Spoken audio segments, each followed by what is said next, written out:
Hello guys, කොහොමද? ඔන්න ඉතින් මම අද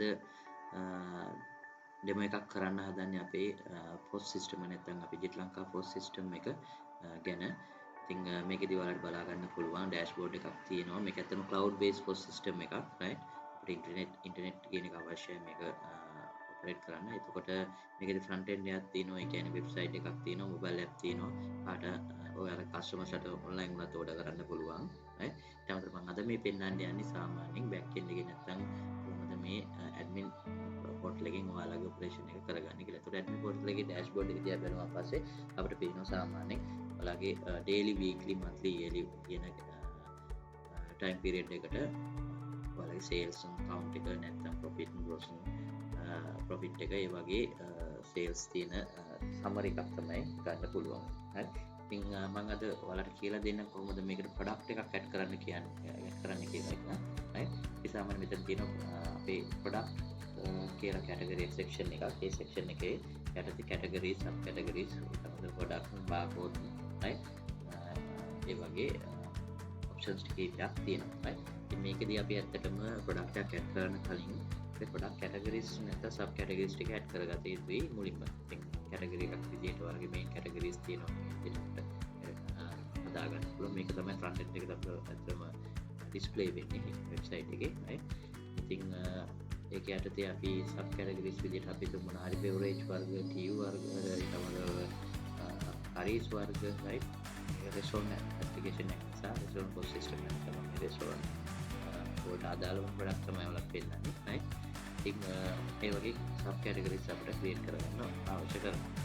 ඒක already හදලා දෙන්න මම create කරන්න යන්නේ නැත්නම් මෙතනදී sub categories විදිහට හදලා කරගෙන යන්න පුළුවන්. එතකොට අපි ඒ ටික ඔක්කොම හදාගත්තට පස්සේ add කරන්නේ product section එකේ product කියලා add product කියන option එක හරහා. right. මේකෙදී සාමාන්‍ය product name එක දෙන්න ඕනේ මුලින්ම. ඊට අපි product name එක අපි දෙමු test product කියලා. product type එක standard right.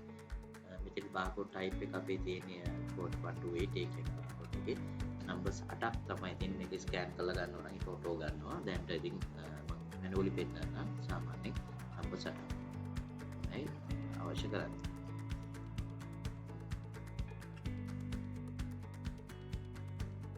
numbers 8යි. ඊට පස්සේ අපේ ඒකේ brand name එකක් තියෙනවා. දැන් ඕන brand නම් ඒ brand name එක දාන්න පුළුවන්. මම මේ බාර් කියන එක දාගන්න category එක right. ඒකේ some pieces ඉස්සෙල් කරන්නේ අපි ගන්නයක් purchase කරපු නැත්නම් ගන්න එක post එක තමයි මේ purchase කියලා. يعني total ගන්නයක් අපි තුමු 50ක් කියලා post උනාගෙන නම් sell කරන්නේ 100යි නම් 100 කියලා සාමාන්‍ය quantity ප්‍රමාණය අපිට alert එකක් එනවා. 10ක් කියලා alert එකක් එනවා කියලා අපි දාගන්න.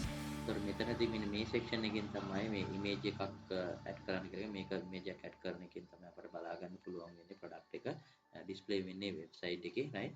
ඒකට ඒක featured ad එකක්ද නැද්ද කියලා අපිට එතනින්ම දා ගන්නත් පුළුවන් right. ඊට පස්සේ test එක product එක details test කියලා මම දාන්න right. ඔයාලා product එක details කියලා පොඩ්ඩක් දාගන්න පුළුවන් right. ඊට පස්සේ right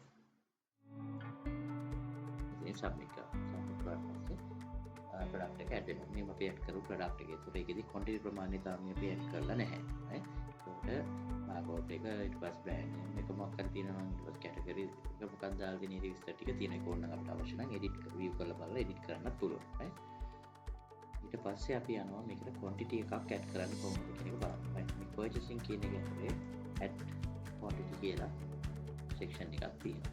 ඒකෙදි අපි restaurant එකද කියන එක තමයි මේ warehouse කියලා කියන්නේ. ඒ restaurant එක select කරලා right purchase කරපු මොකක් හරි document එකක් තියෙනවා. ඒ document එක bill එකත් attach කරලා date එක දාලා මෙතනින් test product කියන එක select කරලා quantity ප්‍රමාණය කීයක් තියෙනවද add කරගන්න ඕනේ.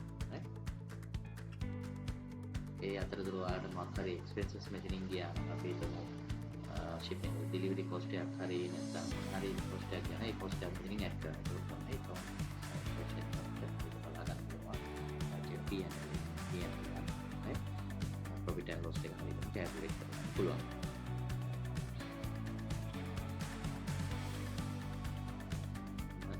quantity 100ක් add කරගත්තා quantity විදියට.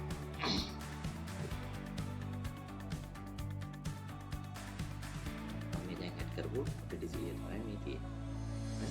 ඉතින් අන්න එහෙමයි අපි සාමාන්‍යයෙන් product එකක් add කරගන්නේ මේ restaurant POS system එකට. right? ඊට අමතරව මේකේ තව option එකක් තියෙනවා ඔයාලට bulk import එකක් විදිහට import කරන්නත් පුළුවන්. right? Excel sheet එක නැත්නම් CSV file එකක් කරා import කරන්නත් පුළුවන්. එතකොට මම ඔයාලට මේ POS එකේ billing එක ගැන මම ඊළඟ bill එකක් කොහොමද හදාගන්නේ ඊළඟ වීඩියෝ එකකින් කරන්න. නැත්නම් ඉන්නතර thank you